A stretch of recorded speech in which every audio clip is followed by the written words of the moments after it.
Good morning, everyone, my fellow travelers on spaceship Earth. Think I need to mute you. I do. There we go. Now we're muted. You're everyone. Good morning, some user. Good morning, Buffet. How are you guys doing this morning? Is that Buffet or both? Both. I'm going to turn on the music. Let's see what kind of music we got this morning. The second one, both. Gotcha. Cool. I can work with that. So, how are we all doing today? How's everybody doing? You're having supper. That makes sense. It is, about 5-ish or 6-ish there, isn't it? How many time zones are you past UK there, some user? Are you 2 or just 1?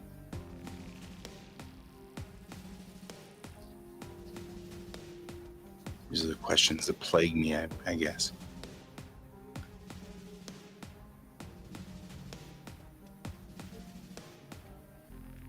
$17.10. Yeah. So you're only 1 time zone past UK. That works. That works. So this morning is going to be a short show, not too short, but somewhat short. So I've got to go back to the campus and do some work again. So back and forth all the time.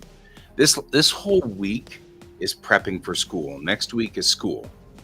And so I have discovered, I think,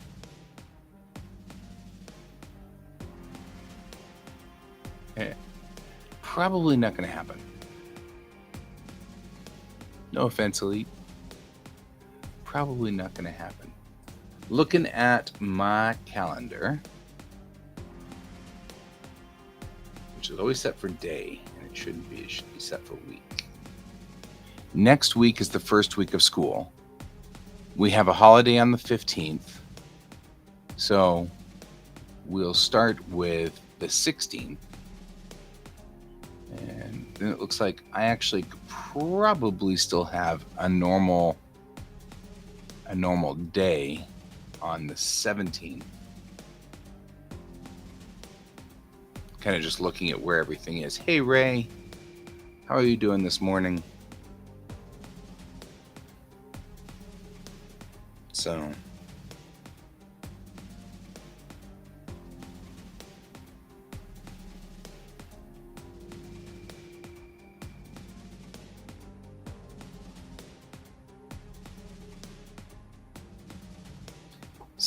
there you go.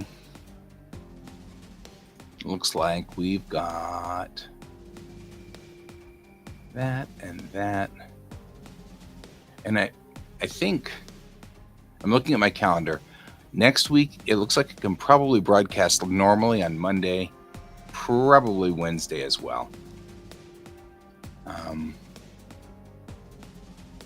And then not Friday that week, but normally I should be able to do so on Friday.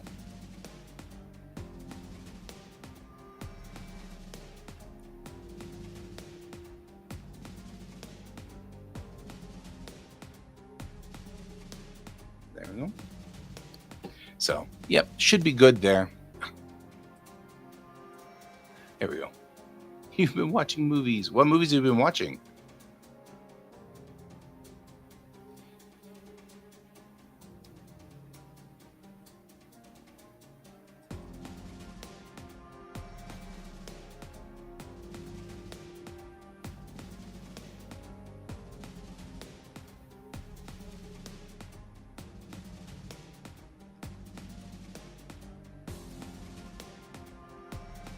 So, all right.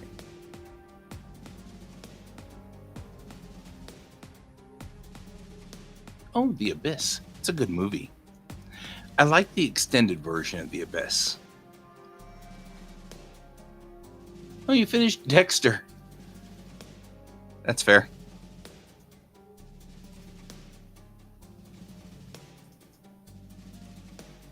That's fair.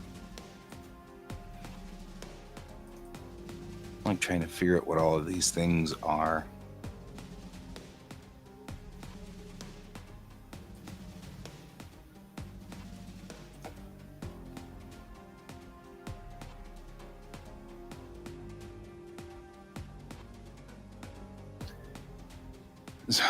Right?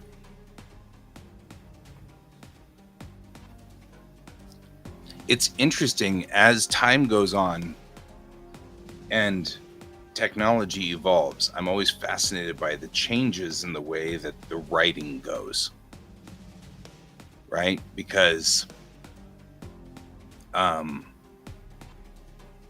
like if you watch movies like from the early years, right at the very beginning of movie making, there was all of this really corny dialogue. Like you'd end up with, "Oh no, the bad guy has shown up," or something like that, and you're like, wow. And then as time goes on and evolves, you kind of see like we get better and better and better with each sort of generation of movies. But then the actual dialogue of the world also sort of changes. So I find that fascinating too. Like in the 1980s, some of that stuff actually sounded very close to the way we sound when we talked. Excuse me. But it wasn't so corny. Some of it was really kind of straightforward and normal. But now, like, our language has changed and evolved, so some of the older stuff just feels corny and weird. I find that interesting when you watch movies made today of World War II, and you can tell, because my grandparents were World War II generation. So my grandparents served, my grandfather served in World War II and stuff like that. And to some degree, they did kind of speak with a very stilted, not very,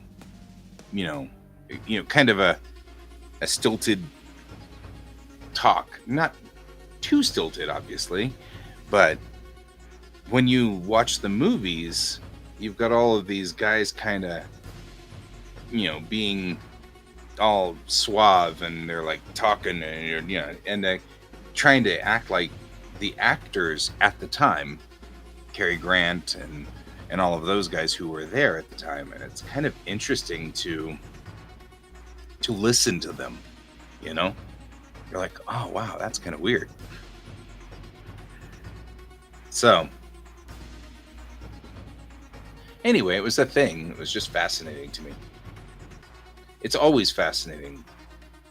Apple TV is going to have Masters of the Air, and it's going to start on the 26th of this month.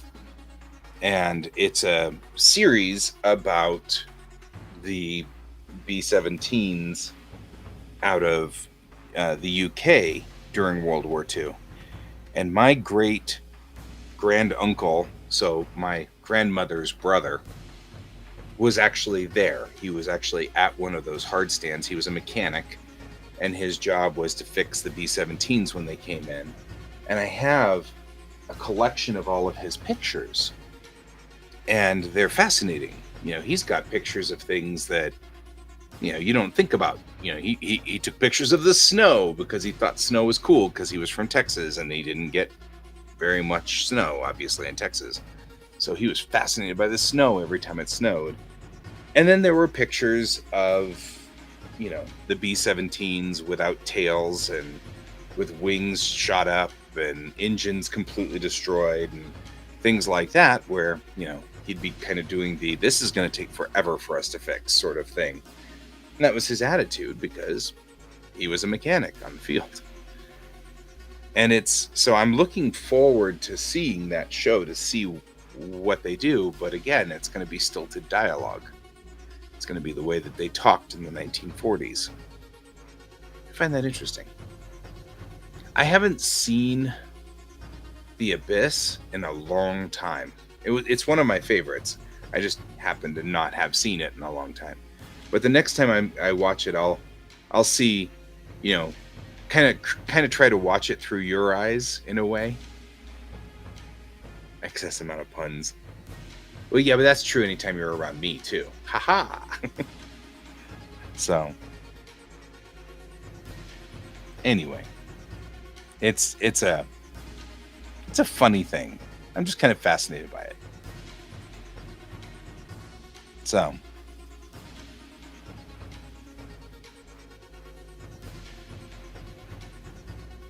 all right.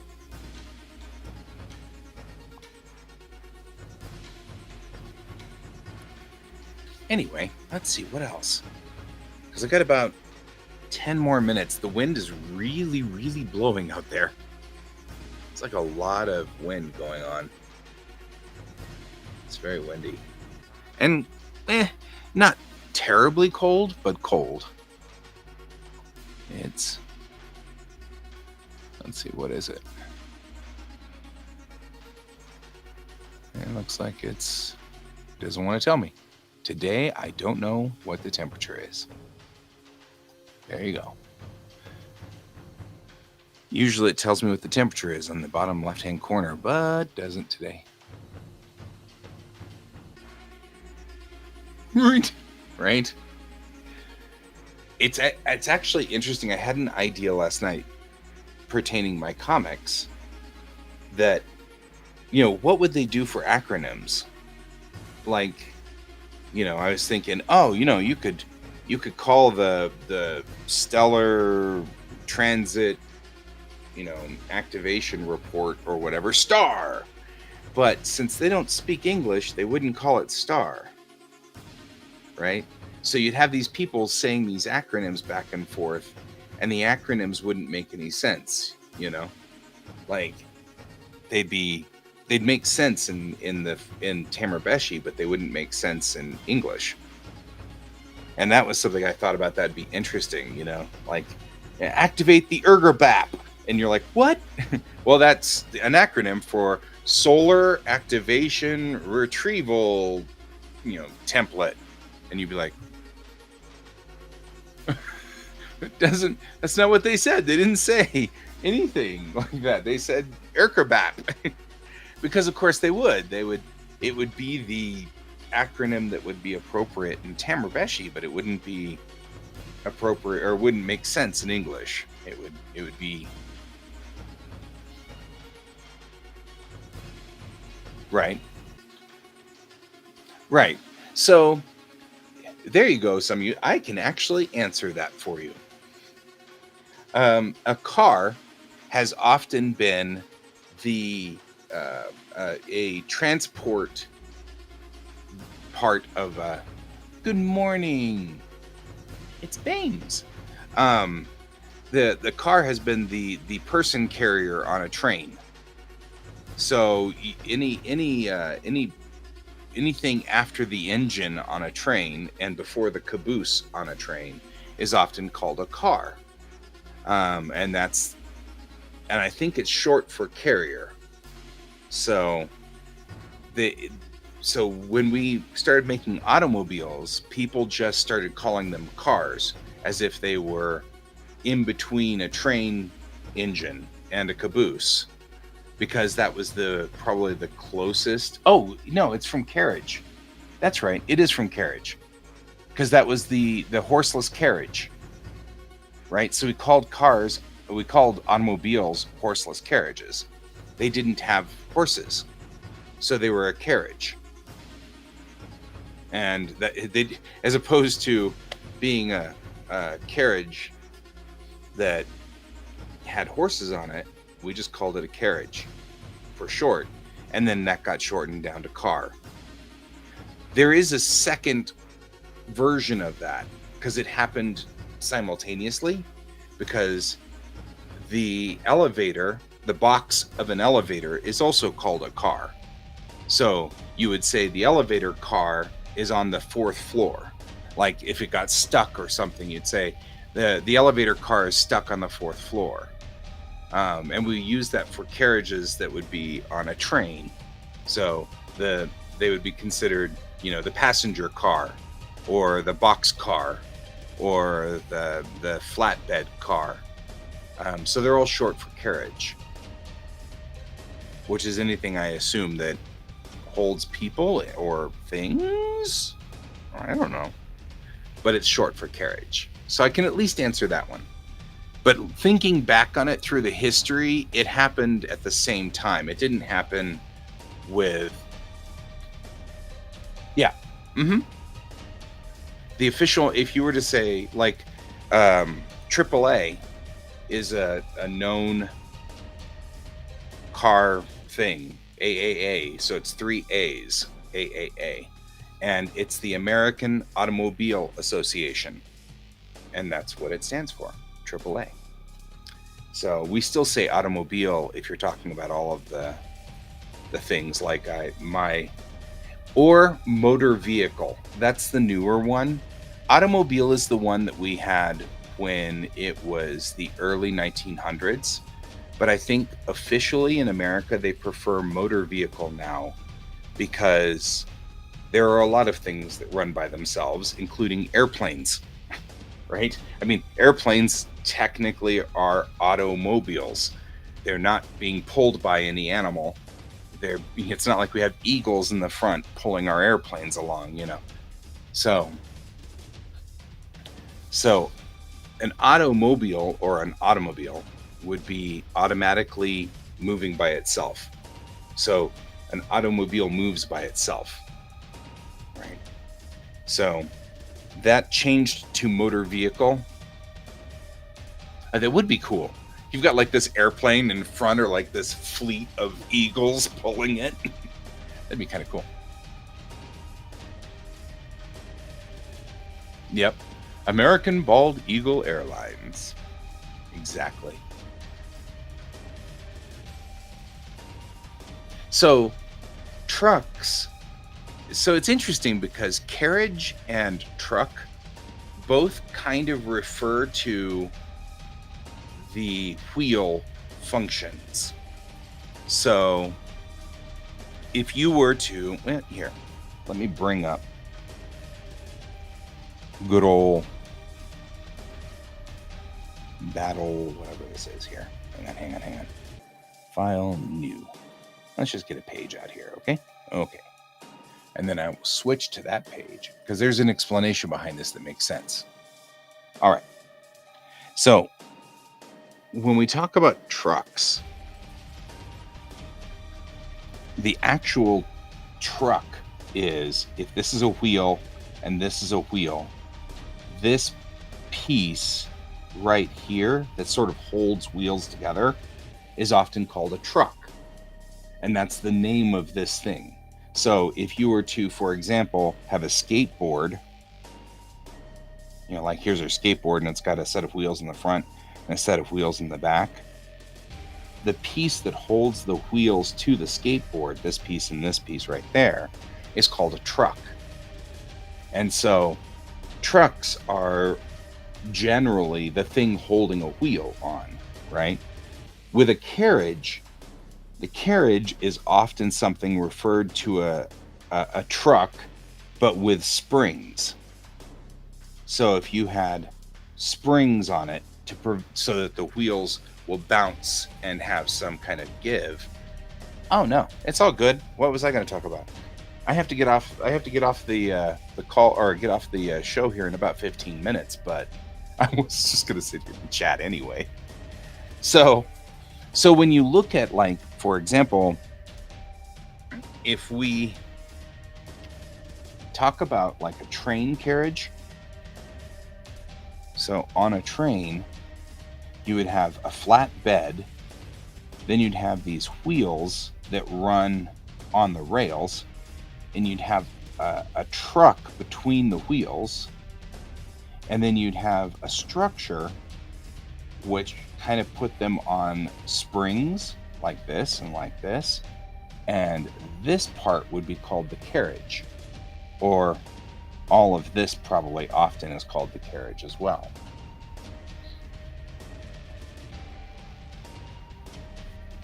Hey Ray, we apparently have gone down the etymology of truck and car. So yeah, so the truck is this section here.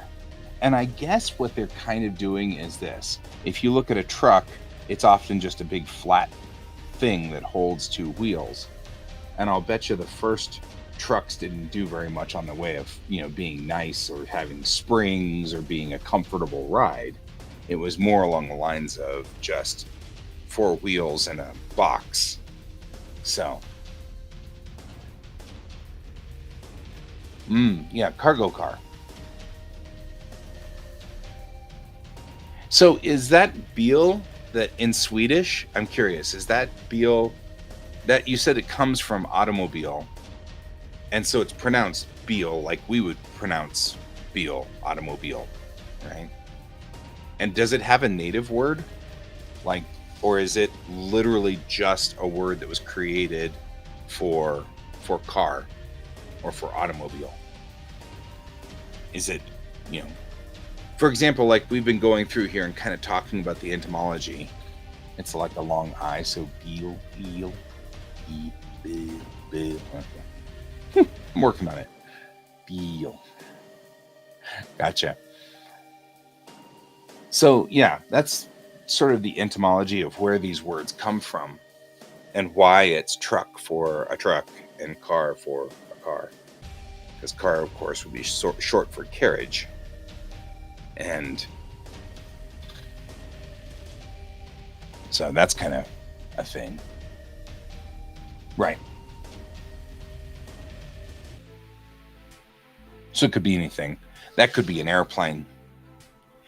I mean, for example, like airplane is another one of those things that's got an interesting etymology to it too. Because there's two words for plane, right? You've got plane, which is to flatten or something that is flat, right? But plane usually has a verb which we use for it, which would be to plane something. So there is a woodworking tool called a plane, which has a handle and another handle and a flat board on the bottom with a blade, right? So you take it and you scrape it along the wood, and it takes and flattens the wood out or straightens the wood out, and that's to plane something. The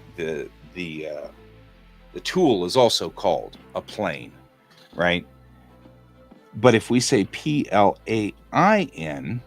that's like a field, right? So there's a flat field. So it's not something like, there's not a lot of mountains or rocks or anything like that.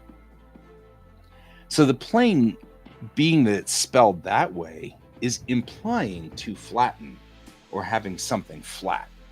And so I find that interesting that that's the choice that they went with. They're referring to the wing, but a wing on an aircraft is not flat, right? I mean, Brunelli's concept makes it look more like that anyway.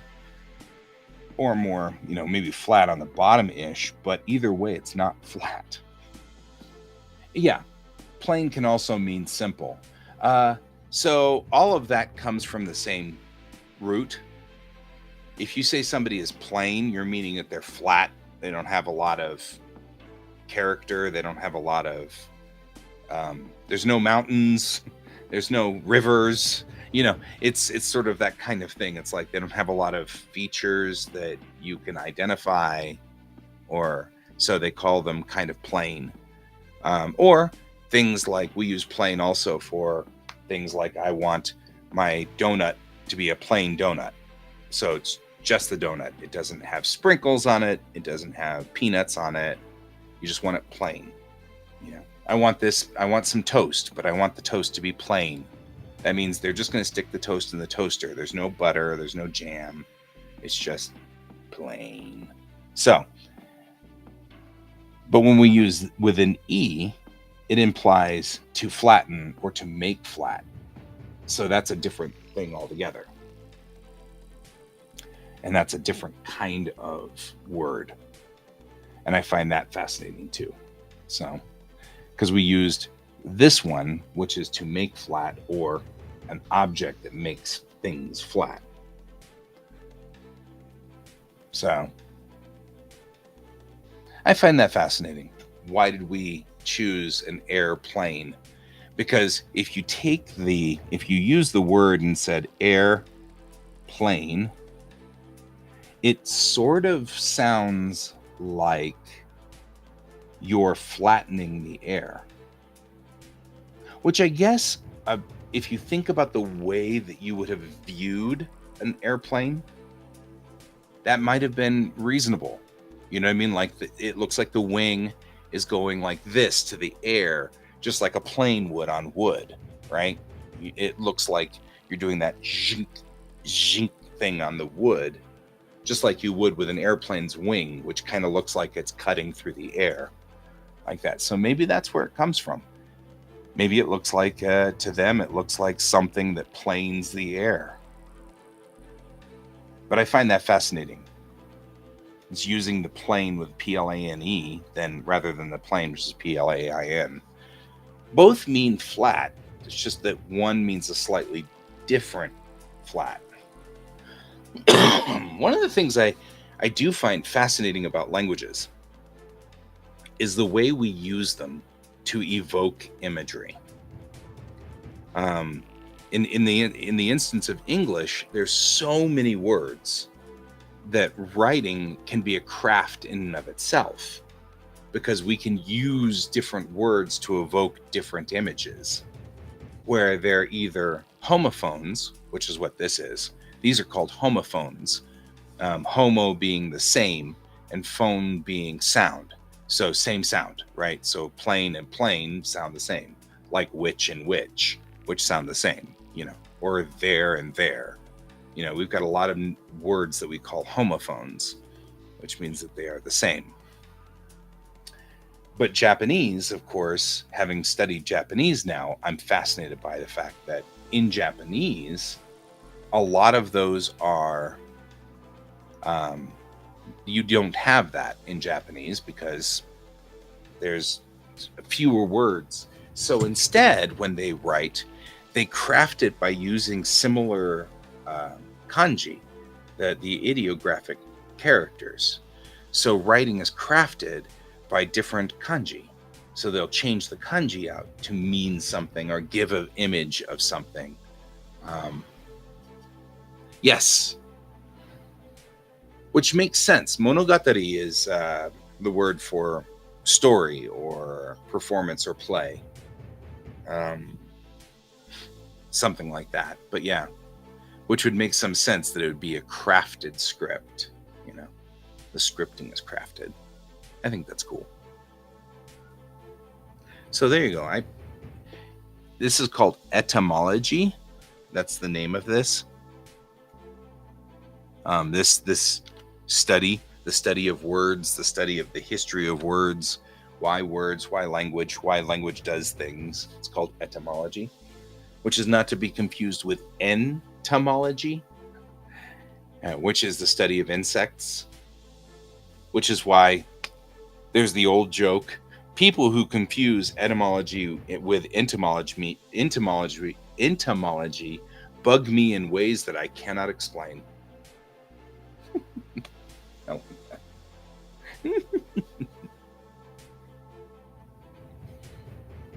And there you go. The study of insect language. Ooh, I recently found out. Hey, Brent, that's all right. I won't be here that long. I just recently found out, speaking of bug languages, bees actually have a language. They actually communicate. The dances that the bees do indicate all kinds of information, which then is transmitted to the other bees. So like honeybees, they'll find a place for their beehive, and then they'll go back to the the main hive where it is now, and they'll do a dance, and during the dance they wiggle like this, and they'll turn around and they'll wiggle and they'll wiggle. And the wiggling, whatever is the frequency of the wiggle, is how far, and whichever direction they are turning is what degree from here. So they're actually, like, you can read what a bee is saying and come up with the next nest. You can totally do that and find the next place, because they're telling the other bees in a communication format, which is fascinating to me. So it is very interesting, but it also implies a few things, like bees have some sort of internal compass that allows them to see and understand what direction they're aimed. So it's always interesting to me, which is cool. I have about 5 minutes left for today's show, right? It's kind of weird. It is kind of weird. So that's a thing. And then tomorrow morning, what do I have tomorrow morning? They might, and it could be by sun and moon.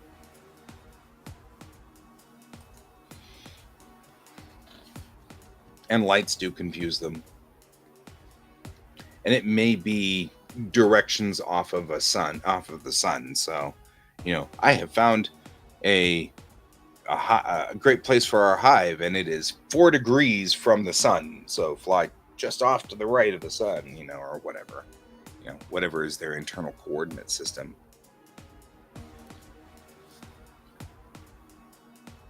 So, yeah, I had recently learned that particular thing and thought that was fascinating.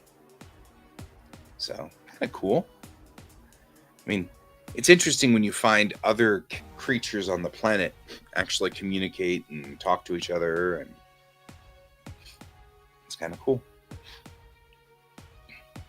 All right, so how are you guys doing out there? How you guys like all this insect language stuff? This is the stuff we talked about today. Actually, some user, I really love talking about like the history and the why of things. So you're never derailing it. I can't really get started on a thing today because of that, because I don't have enough time today before I've got to go into town.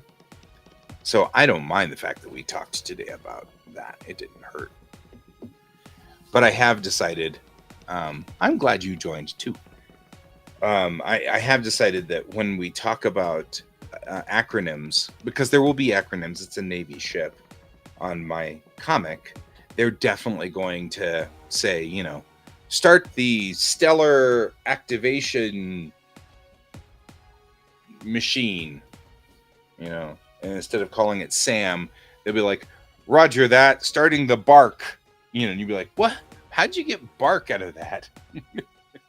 It's like, so, stellar activation machine, and you should call it Sam, but instead they're calling it, Tim. Activating the Tim, because in a different language it would have a different. It always reminds me of that. Hi, George. How you doing? It always reminds me of that scene in Indiana Jones and the Last Crusade, where, have to follow in the path of God. And so he takes a step and the floor falls out, and he goes, oh yeah, in Greek, the Yahweh starts with an I or something like that. So, that's the thing that always made me think about that, was like that sort of thought process where you're like, oh yeah, in a different language, it will start with something else. So all of our acronyms will have to be interesting and make no sense, and it'll always be sort of that way. Nobody will think, I don't think it'll be one of those things that people will be confused by, because it's not like they will talk about it or anything. They'll just, start the apex. Okay, we've started the apex, and and then initialize the Bing or whatever, and initializing, so it'll just sound like normal chatter. But when people ask about that and what it is, then it'll be like all these things. Right? Quick, shoot the Sam site. What did Sam ever do to you? It's like the fire at will. And of course, the funny joke is always that, since Will is the first name of William Riker and Star Trek TNG, so everybody always makes the joke of Picard going, fire at will, and everybody pulls out their weapons and starts shooting at Riker. You know, the ongoing joke. That's the other thing that we've been kind of talking about, is like older terms. At will is a completely archaic term that no longer is used every day in English, except for that one phrase. Like the rest of the usage of that phrase is gone. So fire at will is pretty much the only thing.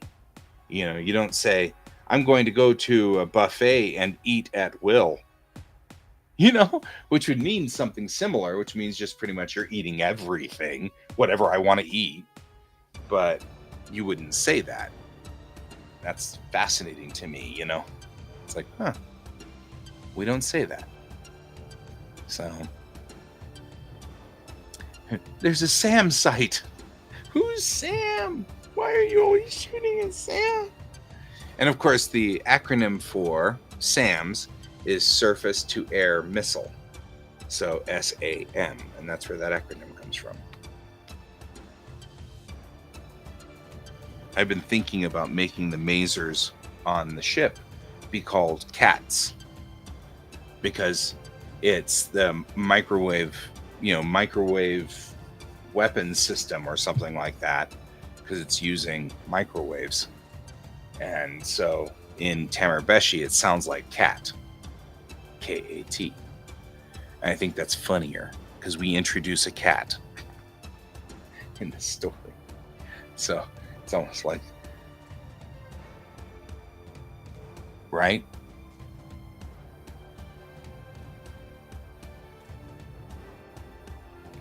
I mean, I have, in a way. Give us a couple of minutes here before we go. I have what we call the Tamarbeshi font, which I use so that whenever I'm writing things, I can write them in Tamarbeshi. Let's get to something you can see.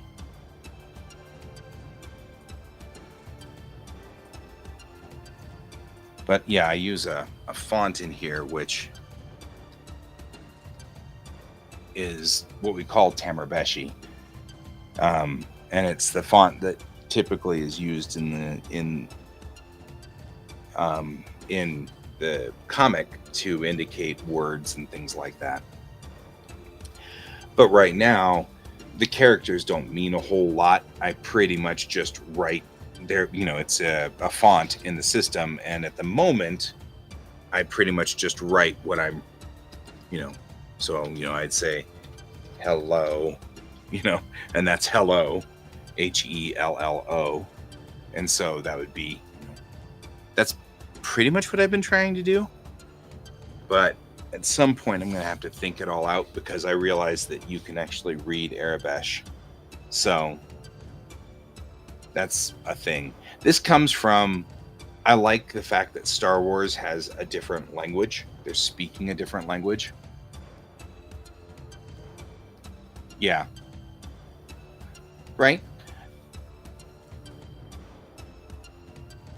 How many alpacas do... Oh. So, Bames, you're talking to the wrong artist. So there's two artists that often are here on the Quack generally, and the other artist is Brian, and he's the one who cares for the alpacas. Oh, yeah. No, it's totally fine, man. He's the one that deals with the alpacas. He's got a little farm. He's north of town, So he's north of Denver, and he's got a little farm, and I think he has 4. Not 100% sure, but I think he has 4. But they are fluffy, and he likes to be fluffy person. He likes the fluffy alpacas. I agree with him. They're cute. Thank you, Ray. Yeah, that's exactly the idea, is that it looks like something else. It just looks like a different language, so that I don't have to worry about it. But yeah, that's the concept behind it, was that alpacas are like llama, except they're slightly different. I mean, they're in the same kind of creature as like it's an animal with that grows kind of a wool coat and has a long neck, and it's somewhere between a sheep and, I don't know, maybe a giraffe. It's kind of difficult to explain. But an alpaca is a type of creature. It's close to a llama. So, and it's really weird. There are some not that tall, right? Absolutely. Bames is right. They're not tall. They're a human sized, standing about 2 meters.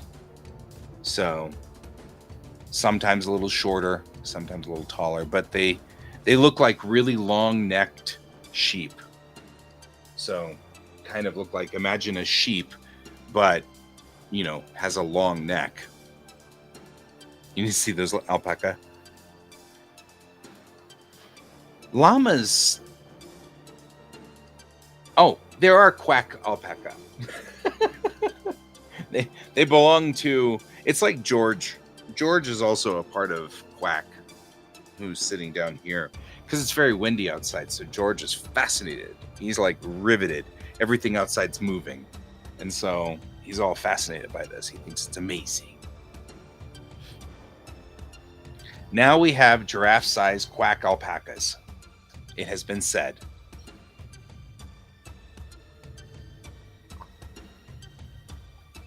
Which is funnier.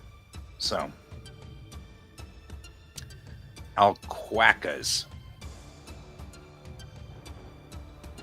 Remember that. It's alquacas. There we go.